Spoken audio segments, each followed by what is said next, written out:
Hello everyone, welcome to today's video. So இந்த வீடியோவில் என்ன பேச போகிறோம் அப்படின்னு பார்த்தீங்கன்னா, முக்கியமான டாபிக். என்கிட்ட ஒருத்தவங்க வந்து சஜஷன் கேட்டாங்க. ஸோ அப்போ வந்து நான் சொன்ன ஆன்சர் என்ன, இது வந்து ஸ்டூடெண்ட் பற்றி. ஸோ நான் சொன்ன ஆன்சர் என்ன, ஸோ இது மாதிரி நிறைய டீட்டெயிலாக பேச போகிறோம்.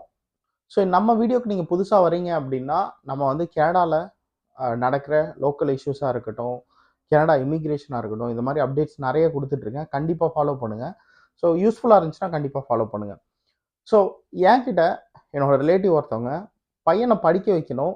ஸோ வந்து நான் கனடா பெஸ்ட்டா யூஎஸ் பெஸ்ட்டா அப்படின்னு சொல்லி கேட்டப்போ, ஓகே நம்ம ஏன் வந்து இந்த கம்பேரிசன் வந்து நம்ம இது வரைக்கும் நம்ம சொல்லவே இல்லை. நம்ம வந்து இமிக்ரேஷன் பர்ஸ்பெக்டிவ்ல நம்ம கம்பேர் பண்ணியிருக்கோம், கனடா வெர்சஸ் யூஎஸ் எது பெஸ்ட்டு அப்படின்னு சொல்லிட்டு பாஸ்ட்ல. பட் ஆனால் ஸ்டூடெண்ட்டுக்கு எது பெஸ்ட்டு, ஏன்னா நான் வந்து ஸ்டூடெண்ட்டாக வரல. ஸோ எனக்கு ஓகே ஸ்டூடெண்ட்டுக்கு எது பெஸ்ட்டு அப்படின்னு சொல்லி பார்க்கும்போது ரெண்டு கண்ட்ரியும் கம்பேர் பண்ணுறது ரொம்ப ரொம்ப முக்கியம். ஏன்னா இப்போ ரீசன்ட் டேஸில் நிறைய பேர் பார்த்துருப்பீங்க. ஸோ யூஎஸில் எலெக்ஷன் வரப்போகுது. எலெக்ஷனில் ரெண்டு கேண்டிடேட்ஸ் இருக்காங்க. அதில் ஒன் ஆஃப் த கேண்டிடேட் வந்து டொனால்ட் ட்ரம்ப். அவர் வந்து ஒரு பிக் ப்ராமிஸ் கொடுத்துருக்காரு. If you are a student in US, நீங்கள் பிஜி பண்ணுறீங்க, வாட் எவர் யூ டூ, நீங்கள் ஸ்டூடெண்ட்டா காலேஜ்லேருந்து வெளில வரீங்களா, உங்களுக்கு நான் க்ரீன் கார்டு கொடுத்துருவேன் அப்படின்னு சொல்லி ஓப்பனாக மீடியாவில் சொல்லியிருக்காரு. ஸோ அந்த கிளிப்பை வந்து நான் எண்டில் ஆட் பண்ணுறேன் இந்த வீடியோவில். So how this come in to the picture அப்படிங்கிறது நம்ம டீட்டெயிலாக பேச போகிறோம். ஸோ இதுதான் இன்னைக்கு topic. So Canada versus US student எதை ப்ரிஃபர் பண்ணலாம் அப்படிங்கிறதுக்காக சில கைடன்ஸ் வந்து என் சைட்லேருந்து கொடுக்க போகிறேன். ஸோ ஃபர்ஸ்ட் விஷயம் என்ன அப்படின்னு பார்த்தீங்கன்னா, ஓகே நான் கனடா வெர்சஸ் யூஎஸில் ஃபஸ்ட்டு ப்ராப்ளம் என்ன, யூஎஸில் லிமிட்டட் சீட்ஸ் தான். யூ டோன்ட் ஹாவ் இப்போ எப்படின்னா, இப்போ கனடாவில் பார்த்தீங்கன்னா 800 கே வந்து ஒரு வருஷம் அட்மிட் பண்ணாங்க. போன வருஷம் ஐ திங்க் ரெஸ்ட்ரிக்ஷன் போட்டு ஒவ்வொரு ப்ராவின்ஸ்லையும் இவ்வளோதான் அப்படின்னு சொல்லி ரெஸ்ட்ரிக்ட் பண்ணாங்க. பட் ஸ்டில் யூஎஸை கம்பேர் பண்ணும்போது கனடாவில் அட்மிஷன் நிறைய பண்ணுறாங்க. ஸோ அதனால் வந்து பார்த்தீங்கன்னா உங்களுக்கு நீங்கள் நினைக்கிற யூனிவர்சிட்டி கிடைக்கலனாலும் ஏதாவது ஒரு யூனிவர்சிட்டியில் ஈஸியாக நீங்கள் வந்து உள்ளே கோத்ரூ பண்ணிடலாம் கனடாவில். யூஎஸில் அப்படி கிடையாது. ஸோ யூஎஸில் வந்து பார்த்தீங்கன்னா லிமிட்டட் சீட்ஸ் தான் இருக்கும். ஸோ வந்து நீங்கள் ஃபைட் பண்ணி தான் வந்து ஒரு சீட் வாங்கணும். But also cost varies. யூஎஸில் வந்து டியூஷன் ஃபீஸ் எல்லாம் கம்பேர் பண்ணிங்கன்னா யூஎஸில் கொஞ்சம் அதிகம் தான் கம்பேர் டு கனடா. பட் இந்த ஒரு விஷயம் இருக்கு இல்லையா, ஆப்பர்ச்சுனிட்டிஸ் அப்படின்னு நீங்கள் எடுத்தீங்கன்னா உங்களால் வந்து no way you can match what US is providing and what Canada is providing opportunity wise.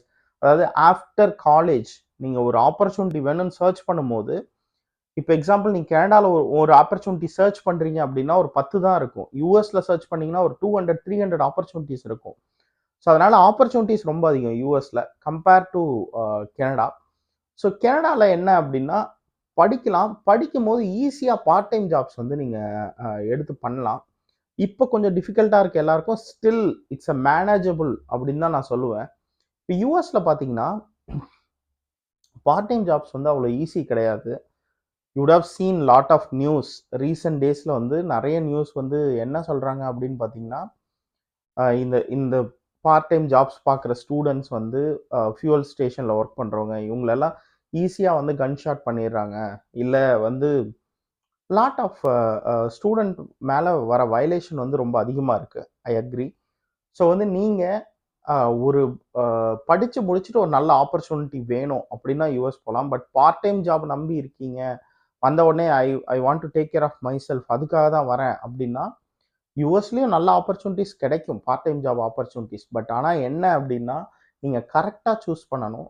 அந்த ஆப்பர்ச்சுனிட்டிஸ் வந்து கரெக்டாக சூஸ் பண்ணணும். செக்யூரிட்டி விஷயத்தில் நிறைய பார்க்க வேண்டியிருக்கு. கனடாவில் அப்படியே எடுத்தீங்கன்னா செக்யூரிட்டி விஷயத்தில் நீங்கள் அவ்வளோ பயப்பட தேவையில்ல. எஸ், இங்கேயும் வயலன்ஸ் இருக்குது, இல்லைன்னு சொல்ல. அங்கே வந்து கன் யூஸ் பண்ணுறாங்கன்னா இங்கே வந்து நைஃப் யூஸ் பண்ணுறாங்க, நான் இல்லைன்னு சொல்ல. Comparatively you can get out of any situation. இங்கே கனடாவில் அவ்வளோ சீக்கிரம் வந்து ப்ராப்ளம்ஸ் வந்து வராது. யூஎஸில் வர அளவு ப்ராப்ளம்ஸ் வந்து இங்கே கனடாவில் வந்து வராது. அப்படிங்கும்போது நீங்கள் வந்த உடனே டேக் கேர் பண்ணிக்கணும், நான் வந்த உடனே வந்து I want to take care of myself அப்படின்னா கண்டிப்பாக வந்து கனடா சூஸ் பண்ணுங்கள். இல்லை I can wait, my family can support for some day, until I get a better opportunity அப்படின்னா கண்டிப்பாக வந்து யூஎஸ் தான் பெஸ்ட். ஸோ இதுக்கு அடுத்து வேற என்ன வந்து நம்ம டிஸ்கஸ் பண்ணோம் அப்படின்னு பார்த்தீங்கன்னா இமிகிரேஷன். மெயினாக வந்து இமிகிரேஷன் பற்றி பேசணும். ஸ்டூடெண்ட் இமிகிரேஷனில் எந்த கண்ட்ரி வந்து ரொம்ப ஃப்ரெண்ட்லி அப்படின்னு சொல்லி நீங்கள் பார்க்கணும். ஸோ இப்போ நீங்கள் கனடாவில் வந்து நீங்கள் படிக்கிறீங்க அப்படின்னா, ஒரு பிஜி கோர்ஸ் படிக்கிறீங்க அப்படின்னா, உங்களுக்கு பிஜிடபிள்யூபி அப்படின்னு ஒன்று கொடுப்பாங்க. ஓகேங்களா? போஸ்ட் கிராஜுவேட் ஒர்க் பர்மிட்னு ஒன்று கொடுப்பாங்க. அதுலேயும் வந்து சில எலிஜிபிள் எலிஜிபிள் போஸ்ட் கிராஜுவேட் பீப்புளுக்கு லைக் பிஹெச்டி பண்ணுறீங்க, அதாவது மாஸ்டர்ஸ்லேயே வந்து ஒரு 2 இயர் கோர்ஸ் எடுத்து ஏதோ ஸ்டெம் கோர்ஸ் பண்ணுறீங்க, அந்த மாதிரி இருந்துச்சுன்னா உங்களுக்கு ஸ்பவுஸ் ஓப்பன் ஒர்க் பர்மிட் கொடுக்கறது வந்து ரொம்ப ரொம்ப நல்ல விஷயம். இது என்ன பண்ணும் அப்படின்னா, ஸ்டூடெண்ட்டாக நீங்கள் வந்து இங்கே படிக்க வரீங்க அப்படின்னா, but spouse open work permit கொடுக்கும்போது அவங்க சைடில் ஒரு ஆப்பர்ச்சுனிட்டி எக்ஸ்ப்ளோர் பண்ணலாம். இன்கேஸ் வந்து அவங்களுக்கு இந்த மார்க்கெட்டில் வந்து ஜாப் கிடைக்கும் அப்படின்னா, அவங்க ஒரு ஆப்பர்ச்சுனிட்டி எக்ஸ்ப்ளோர் பண்ணி அவங்க மூலியமா 2 பேரும் சேர்ந்து பிஆர் கோ த்ரூ பண்ணீங்கன்னா டக்குன்னு வந்து பிஆர் வந்து நீங்கள் எடுத்துடலாம். பட் அந்த மாதிரி ஆப்பர்ச்சுனிட்டி யூஎஸ்ல இருக்கா அப்படின்னா, இந்த ப்ராமிஸ் இப்போ கரண்ட் ப்ராமிஸ் வந்துச்சுன்னா வந்து கண்டிப்பாக வந்து ஸ்டூடெண்ட்ஸ் வந்து இப்போ இருக்கிறத விட பயங்கர ஆப்பர்ச்சுனிட்டிஸ் இருக்கும். ஏன்னா கிரீன் கார்டுங்கிறது யூஎஸ் இமிகிரேட் பண்ணுற எல்லாருக்கும் இருக்க ட்ரீம். அவ்வளோ ஈஸி கிடையாது. எவ்வளோ பேர் வந்து 15 இயர்ஸாக வந்து க்யூவில் இருக்கவங்களாம் எனக்கு தெரியும். ஸோ அப்படிங்கும் போது நீங்கள் ஒரு க்ரீன் கார்டு வந்து ஒரு காலேஜ் முடிச்சுட்டு வரும்போது அந்த கைக்கு வருதுன்னா, நீங்கள் next day you can start any business. நல்லா தெரிஞ்சுக்கோ, any business you can start. ஒரு ஸ்மால் ஸ்டார்ட் அப் கூட ஸ்டார்ட் பண்ணலாம். என்ன வேணாலும் பண்ணலாம். லேண்ட் ஆஃப் ஆப்பர்ச்சுனிட்டிஸ் உங்களுக்கு. ஸோ அப்படிங்கும் போது நீங்கள் வந்து அந்த ஆப்ஷன் வந்து இம்ப்ளிமெண்ட் பண்ணால் கண்டிப்பாக வந்து இமிகிரேஷன் வைஸில் யூஎஸ் தான் பெஸ்ட்டுன்னு சொல்லுவேன். அந்த ஒரு ஆப்ஷன் லைக் காலேஜ் முடிச்சுட்டு வரும்போது நான் க்ரீன் கார்டு கொடுத்துருவேன் அப்படிங்கிற ஆப்ஷன் அவர் சொல்லும் போது அதை இம்ப்ளிமெண்ட் பண்ணுறாங்க அப்படின்னா கண்டிப்பாக ஹோப்ஃபுல்லாக அதுதான் வந்து பெஸ்ட் ஆப்ஷன் சொல்லுவேன். ஏன்னா நீங்கள் இங்கே பிஆர் கோ த்ரூ பண்ணுறதும் வந்து முன்ன மாதிரி கிடையாது. இப்போ எல்லாருமே பார்த்துருப்பீங்க, சிஆர்எஸ் ஸ்கோர் பார்த்தீங்கன்னா ஜென்ரல் ட்ராக்லாம் வந்து எக்ஸ்பிரஸ் என்ட்ரியில் பயங்கரமாக இருக்குது. நீங்கள் ஸ்டூடெண்ட்டாக வரீங்க அப்படின்னா நிறைய ஆப்பர்ச்சுனிட்டிஸ் இருக்கும். இப்போ ஒவ்வொரு ப்ராவின்ஸ்லையும் பார்த்தீங்கன்னா அவங்க ஸ்டூடெண்ட்க்கு ஏற்ற மாதிரி சில ஸ்ட்ரீம்ஸ் வச்சுருப்பாங்க. ஸோ அந்த ஸ்ட்ரீம்ஸ்லலாம் கோ த்ரூ பண்ணணும். கண்டிப்பாக வந்து ஒரு டிடிஎஸ் ப்ராசஸ். பட் ஆனால் இதில் பார்த்தீங்கன்னா யூஎஸில் பார்த்த அளவுக்கு எனக்கு காம்படிட்டிவ் ப்ராசஸ் கிடையாது. காம்படிட்டிவ் ப்ராசஸ் கிடையாது. உனக்கு என்ன ஸ்கோரு, இந்த ஸ்கோர் இருந்தால் தான் நான் வந்து க்ரீன் கார்டு கொடுப்பேன்.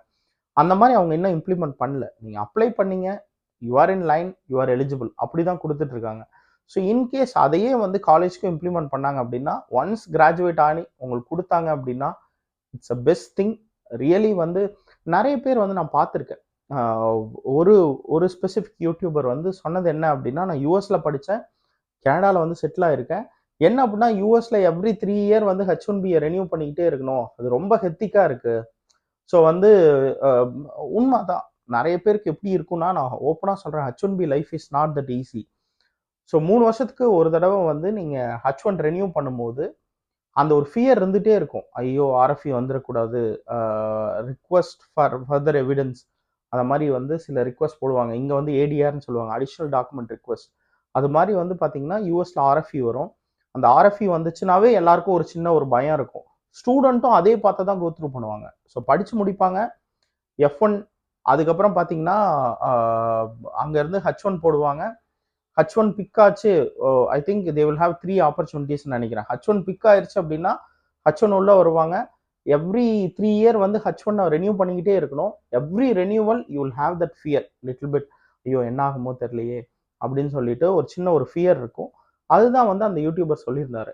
ஏன் நான் கனடாக்கு வந்தேன் அப்படிங்கும்போது, நான் யூஎஸ்ல படித்தேன், அங்கே நிறைய ஆப்பர்ச்சுனிட்டிஸ் இருந்துச்சு. நான் ஏன் கனடாக்கு வந்தேன்னா, எனக்கு வந்து இமிகிரேஷன் ரொம்ப ஈஸியாக இருக்குது, அதனால நான் கனடாக்கு வந்துட்டேன் அப்படின்னு அவர் சொல்லும்போது நான் திங்க் பண்ணால் அவர் சொல்கிறது வந்து கண்டிப்பாக வந்து ட்ரூ தான். இப்போ நான் கனடா வந்தேன், இங்கே வந்து பார்த்தீங்கன்னா எக்ஸ்டென்ஷன் போடும்போது யாரும் பயப்படுறதில்ல.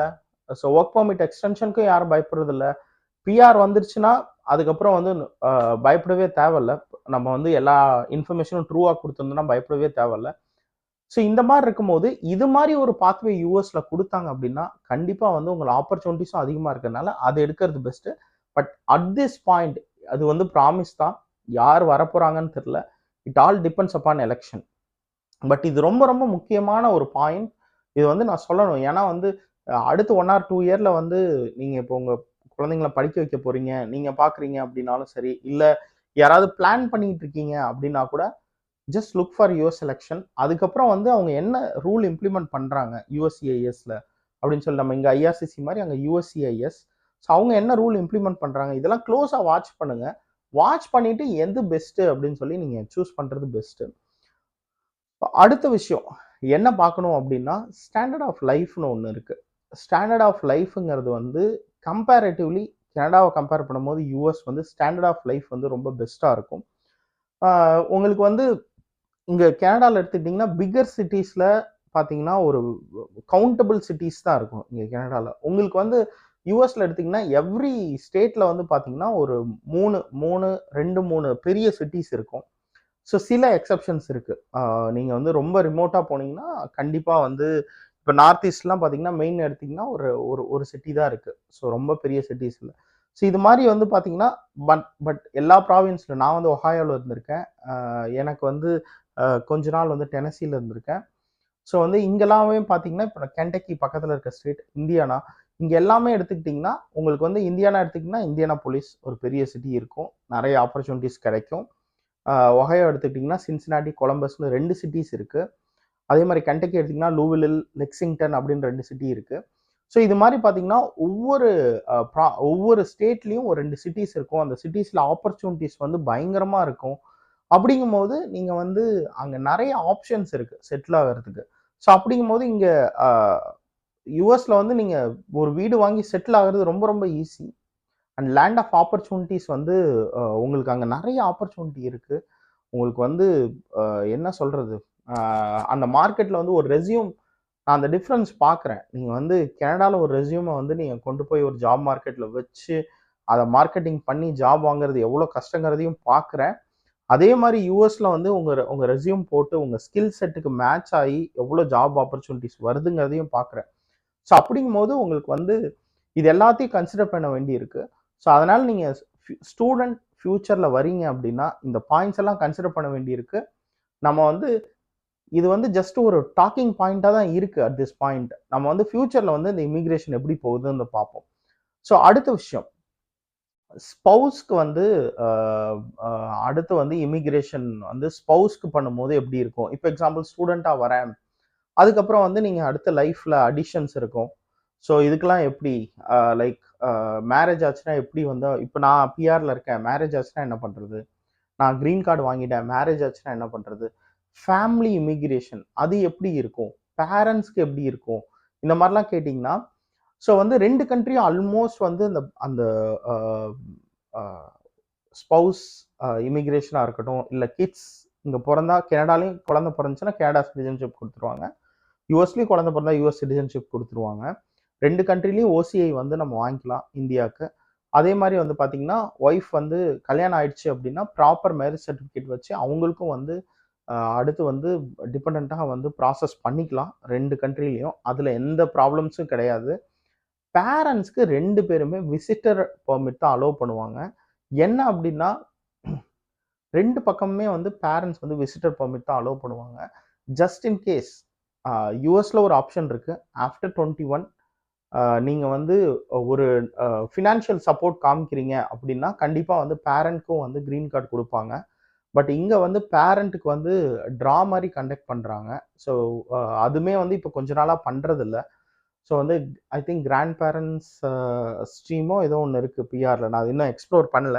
பட் ஆனால் இங்கே வந்து அவ்வளோ ஈஸி கிடையாது கனடாவில். ஸோ அங்கே வந்து ஈஸி. பட் இதெல்லாம் தாட் ப்ராசஸ் தான். நீங்கள் உள்ளே வரும்போது ஒவ்வொருத்தவங்களுக்கும் ஒவ்வொரு ஒப்பீனியன் இருக்கும். அந்த ஒப்பீனியன் தான் சொல்கிறேன். ஸோ அதுக்கப்புறம் நெக்ஸ்ட்டு நம்ம வந்து ஸ்டாண்ட் ஆஃப் லிவிங் பேசிட்டோம், இமிக்ரேஷன் பேசிட்டோம், பேரண்ட் எப்படி, காலேஜில் உள்ள சீட்ஸ் எப்படி, இது எல்லாமே பேசிட்டோம். ஸோ வந்து கண்டிப்பாக வந்து ஒரு சின்ன இன்ஃபர்மேஷன் கொடுத்துருப்பேன்னு நினைக்கிறேன்.